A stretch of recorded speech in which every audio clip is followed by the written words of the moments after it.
This is a special podcast looking ahead to GWEC's APAC Wind Energy Summit held this year in Melbourne, Australia from the 16th to the 18th of September. Get your tickets at apacsummit2025.com.au. Hello listeners, and thank you for joining us for a GWEC special podcast supporting the APAC Summit that is taking place in Melbourne from the 16th to the 18th of September. If you're in Australia at that time, make sure you get on down to Jeff's Shed or the Melbourne Convention and Exhibition Centre, and you'll be able to take in a couple of days programming in relation to onshore wind and offshore wind for the entire APAC region, but a particular focus on Australia. And today we have a professor of marine science from Deakin University, Mr. Daniel Ierodiacono. Daniel, welcome to the podcast. Thanks, Stewart. Thanks for having me. I've been a fan for a very long time, so it's quite a privilege to be online. Thanks very much. And we were talking before the show, and I said that I would probably butcher your full title. So you are a professor at Deakin University, but you have several other hats on also from an industry perspective. Do you want to just rattle out the actual title?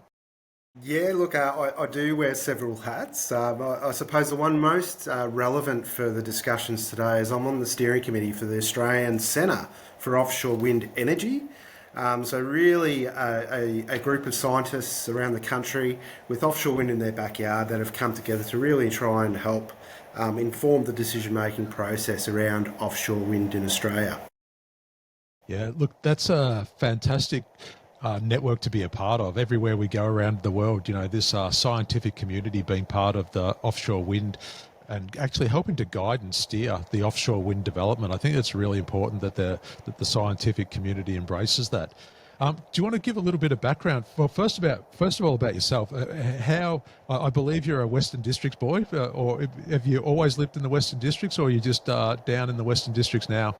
Yeah, I'm down in the Western Districts now, and I don't think I'll ever be a local. I've been here, I think, 25 years, but actually, funny enough, I went to the same university that you went to, left a couple of times, Deakin University Warrnambool campus, and ended up back here on the faculty. But I love it. You know, it's an amazing part of the coast. Some of the biggest waves in the world, enormous upwelling system at our doorstep, high productive oceans, and I can still catch a 2-kilo lobster a couple of minutes from home. So it's not a bad place to be.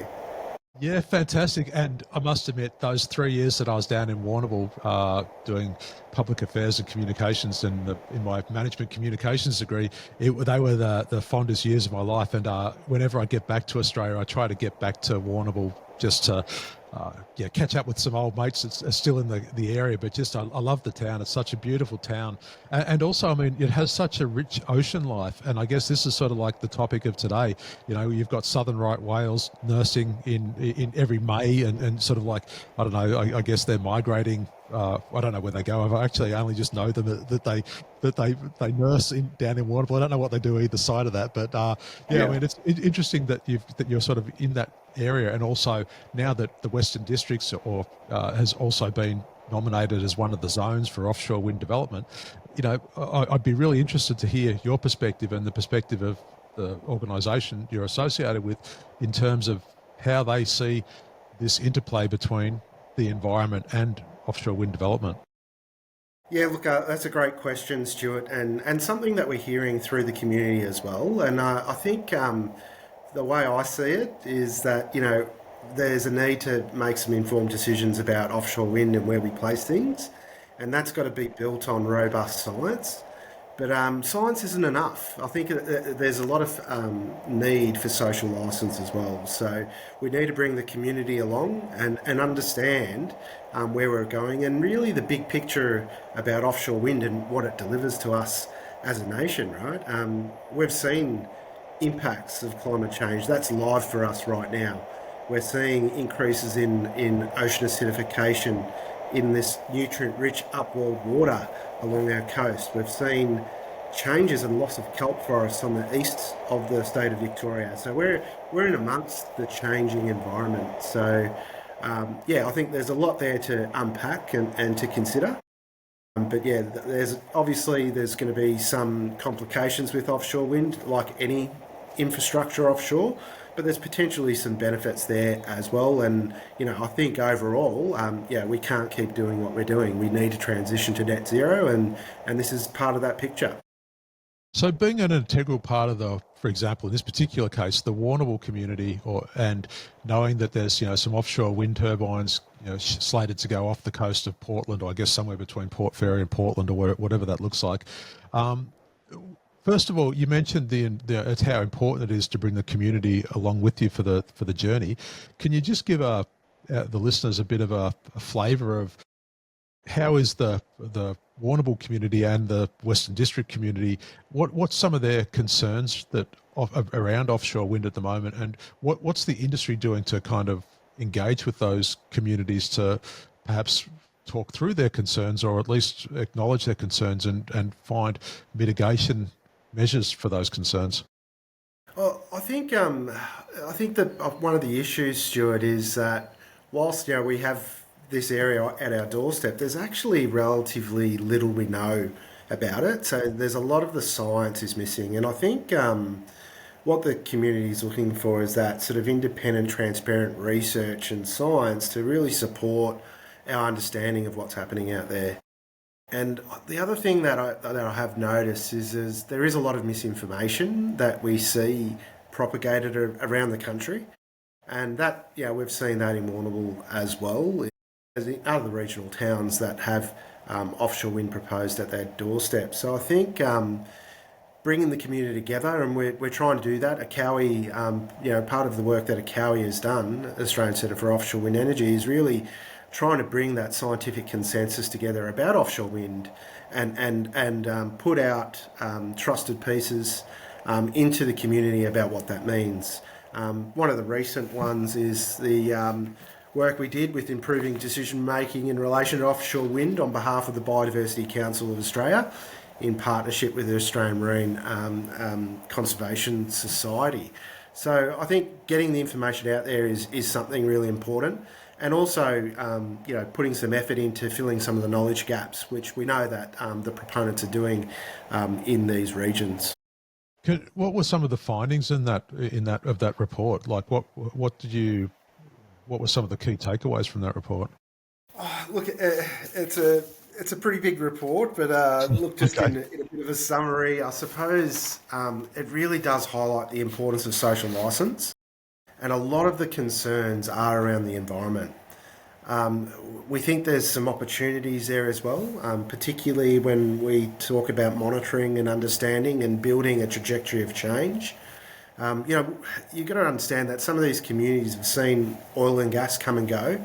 In Bass Strait, large areas are at the decommissioning phase right now. And there's a bit of a knowledge gap in terms of what we need to know to inform that decommissioning process. So I think understanding what's there and building our knowledge base and understanding the potential trajectories of change is going to be really, really important for these regions. And often that involves building the baseline knowledge that's specific to the Australian context, because while some things are transferable for other regions, it's a pretty incredibly unique region in terms of the biodiversity and also the geological structure as well that can come into play. So in the rest of the world where we've seen offshore wind having been deployed for multiple years. So, for example, when I first came to Denmark, I moved into this small coastal town near the town of Aarhus, and in Aarhus Bay, there is now what's the world's oldest operating offshore wind park. It's just a small 10 turbine park in the Aarhus Bay that used to, or that actually is still powering the island of Tuno, and it's been there for over 30 years now, and it's powering it on year after year, etc. And when I first came to Denmark, one of the things when living in this summer house, and I looked out across the bay and I thought, wow, this is wind turbines powering an entire island. How cool is this? And wouldn't it be great for Australia? And then I've coming to work with it. You hear all these things about that the foundations have been there's crustaceans that develop and it becomes like a whole biodiversity like the foundations become artificial reefs in some cases. Are you finding this, or what are the concerns, or like what's the big challenge? I mean, I can understand if there might be disruption to the marine environment during construction phase, but I think that the industry is trying to work hard to mitigate that. Yeah. Longitudinally, what's the? Do we have enough knowledge about the impact of what offshore wind's going to do, or is that where the concerns are? Is that what we're looking at now in Australia, trying to work that out? I think it's where we're now trying to work it out, and I think that builds on the need for these sustainable long-term monitoring programs. And you know, for example, in the oil and gas sector, we don't have great baseline data in some of those areas before infrastructure went in. And I think this is a unique opportunity for the industry to really ensure that we're doing that. And we're seeing some great work done by proponents to try and fill some of those knowledge gaps. But yeah, like what you said is potentially a benefit, right? And, 30 years ago, it probably wasn't done by design, but imagine if we actually did that by design. Imagine if we developed the scour protection for biodiversity benefits. So there is definitely opportunities with the structures themselves, but obviously those three-dimensional structures in the water column are very different to what we would consider the natural structure that may have been there before. Could have been soft sediment habitat, for example. Things change when you put something vertically in the water column. But yeah, they could end up being biodiversity hotspots. They could end up being fish attractant devices and things like that as well. But I think it's that trade-off between displacement of things like potential fisheries versus the benefits and the net benefits that infrastructure might bring to production and biomass to the system. But there's definitely merit in looking at that a lot further. But I mean, the fisheries communities, they engage with, they engage or have to, I guess, take into consideration other marine users as well, like whether that be shipping routes or whatever. I mean, maybe they're, and I don't know what the laws will be around fishing within sort of like the wind zones in Australia, whether they're going to be exclusive or, so I guess that's something maybe the regulators have already determined that, but it'd be interesting to know what that looks like. But it'd be also interesting to hear how the fisheries community engage with this, because as I said, we've had fisheries communities, all around the North Sea, and we've got, so many turbines in the North Sea, so many turbines going into the Baltic Sea, and there's still fisheries there. It's not like they stop. So it's going to be interesting to see what impact it has on the Australian fisheries, if there's any, and actually how keen the fisheries community are to find a good balance between their livelihood and what we are doing, what's needed for, to make sure that they're. I mean, if we don't stop climate change, there's going to be no fish, or like we're going to have challenges anyway. It's going to a wind turbine is going to be the least of the problems that they're going to have to deal with. Yeah, and look, if I think about it from a structural perspective, like we were talking about before, about the potential benefits of these artificial reefs, if you like. In the southern precinct, we've got a big rock lobster industry, southern rock lobster, prized, export rock lobster to China and everywhere else. It's a prized delicacy, and perhaps in the design phase we can think about developing habitat for pyrrhus, rock lobsters to settle, that could potentially act as a source beyond an area around those areas. Or perhaps we can think about the opportunity for fishermen to be able to fish in amongst the structures that have been deployed and have those habitats contribute to the fishery. I think these are all things that are definitely opportunities to work through. I think that marine spatial planning question is a really big one. Like, we don't have a marine spatial plan set for our Commonwealth waters. States have done a really good job. If you look at the state of Victoria, we've got a marine spatial planning framework, which is a fantastic start. But there is still a bit of a disconnect between what happens in state waters and Commonwealth waters, and we've been hearing that from proponents as well in terms of the legislative requirements and getting the permitting and everything else through. So I think there is a lot more opportunity for streamline, a lot more opportunity for collaboration across sectors and industries.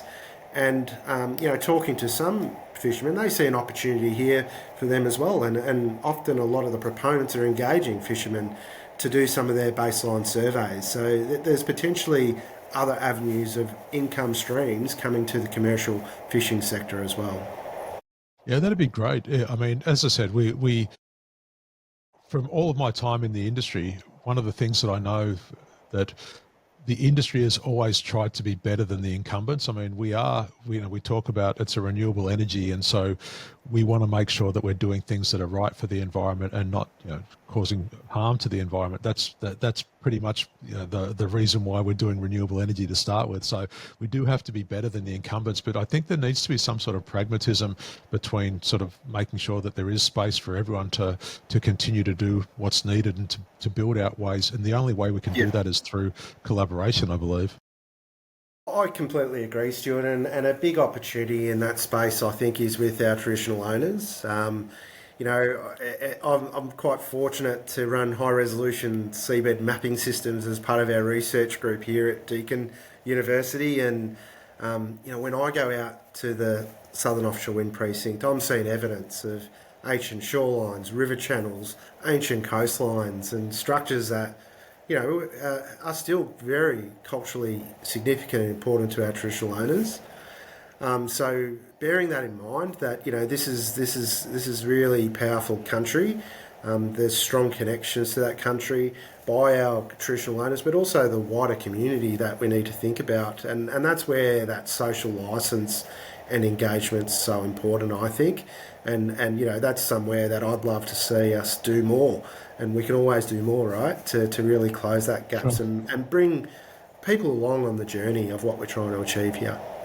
So just that's a really fascinating question. So when you find these ancient shorelines and ancient rivers and these cultural significant places, does that mean that there should be no development there, or does that mean that there should be like respectful development? Or if the traditional owners just say no, that there's nothing that we want, there's no way we can have anything there, is that just done and dusted and we find somewhere else? Or is there a way that we can actually respect what's there and pay tribute to what's there and maybe do the development in a way that not maybe necessarily enhances, or maybe it does, maybe it brings more cultural awareness to what's actually there? Because as I said, I've lived in Warrnambool for 3 or 4 years back in my youth, and I don't recall any of that sort of information being present, but I'd love to know that. That's the sort of stuff that I would have loved to have known about the community that I'm in. So maybe there's an opportunity for education about these greater things while we're doing this development. Yeah, and look, I think that idea of early dialogue with the traditional owners, and we know that proponents are doing that. We've seen some groups actively engage in the industry, right? As we've seen in Gippsland, which is fantastic to see. And I do think there's a balancing act there, right? I can't talk on behalf of the traditional owners, but we have seen reports from some groups. We did a report as part of the National Marine and Coastal Hub, basically documenting the different thoughts around the country of the traditional owner groups. And, some are thinking about the opportunities to build capability and capacity, better understand sea country, opportunities to really help with that net transition, but not at any cost. And, I think that's the message, that, it needs to be done in an informed way, with knowledge, and where we have to try and fill those knowledge gaps so we can actually make the most informed decisions about placement and things like that into the future.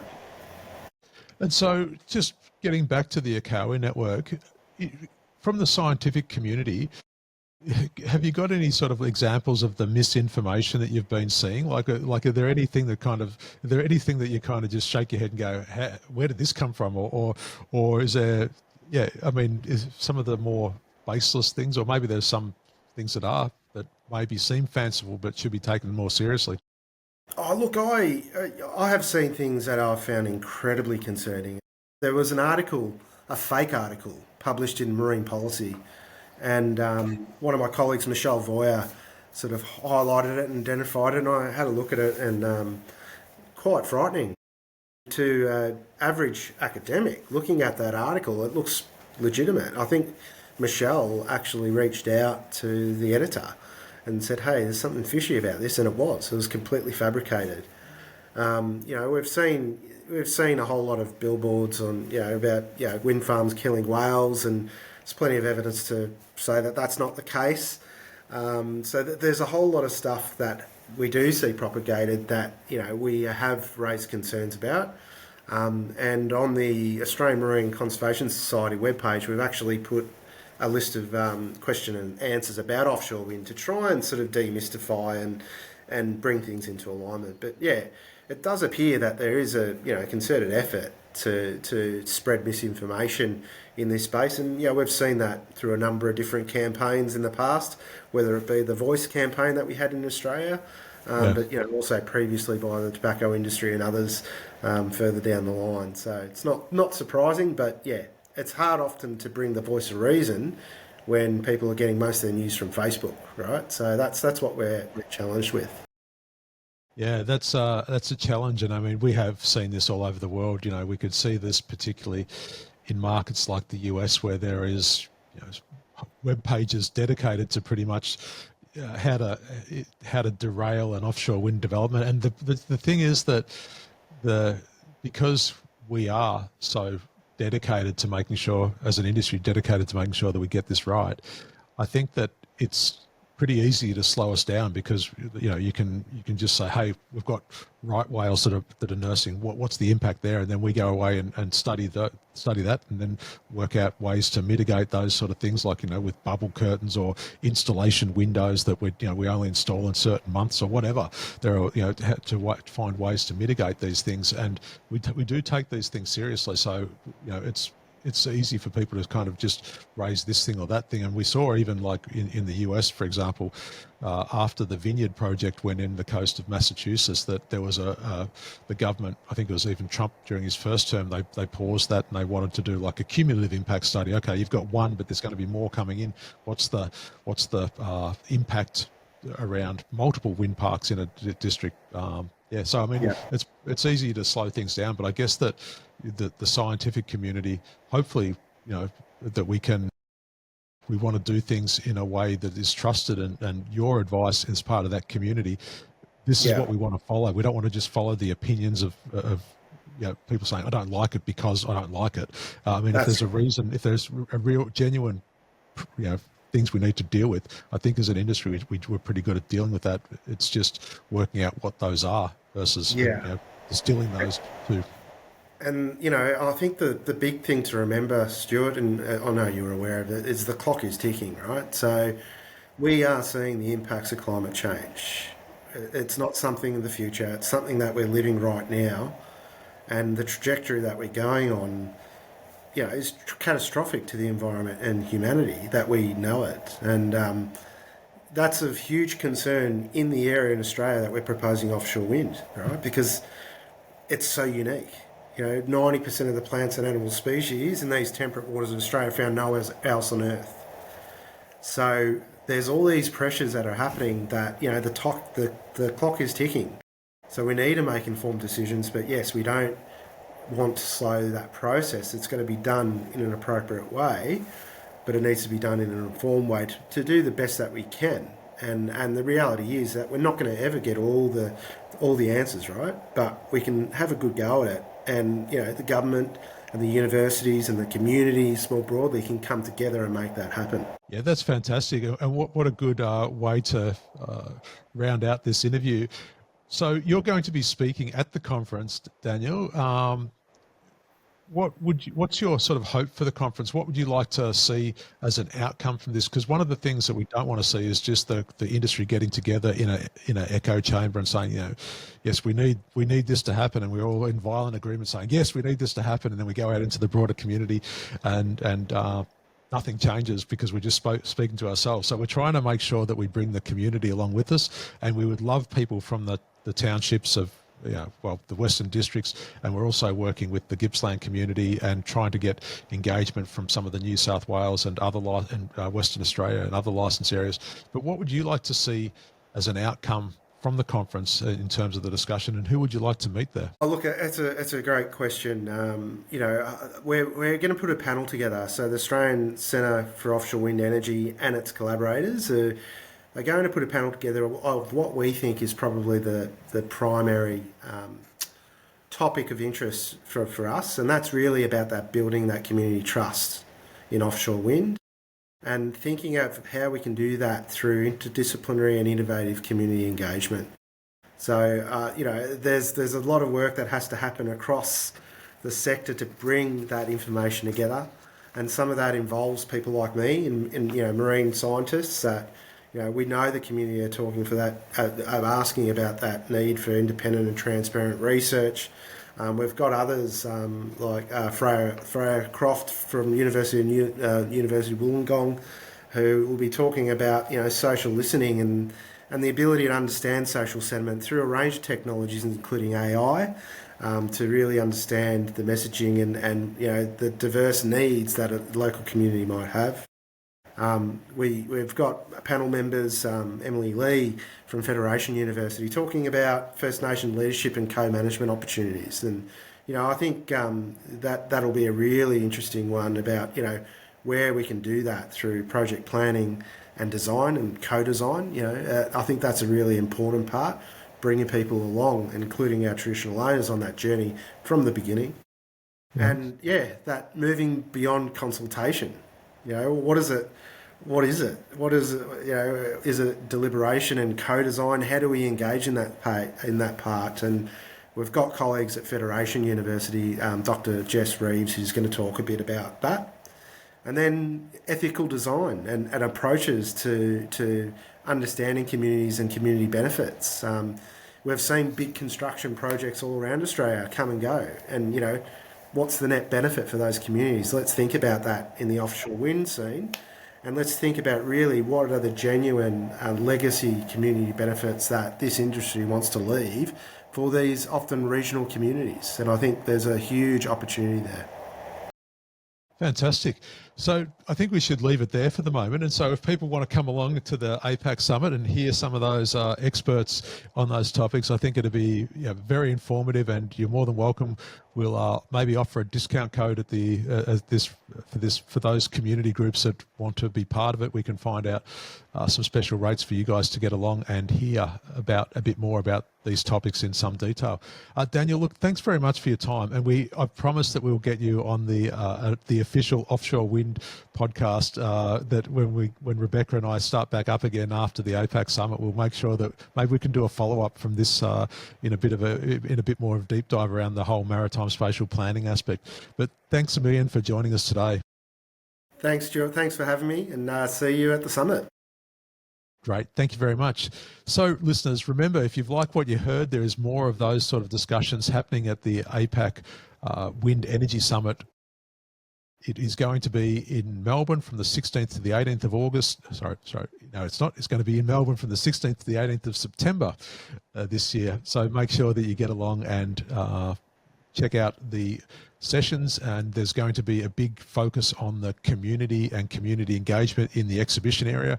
We're having lots of community groups, and we're inviting lots of community groups and also lots of Chamber of Commerces from the local communities, because we really want to work out how to build out a supply chain for the offshore wind industry in Australia, and we'll also be looking at other things around the onshore wind sector as well, and opportunities to get involved. So please make sure you get along. Thanks for listening. If you like what you've heard, there's more of that and many more discussions to be had at the APAC Wind Energy Summit on the 16th to the 18th of September at the Melbourne Exhibition and Convention Centre. GWEC will be there with a host of thought leaders from around the industry, having discussions around onshore wind, offshore wind, O&M, and much, much more. Make sure you pick up your tickets today, and we look forward to seeing you there.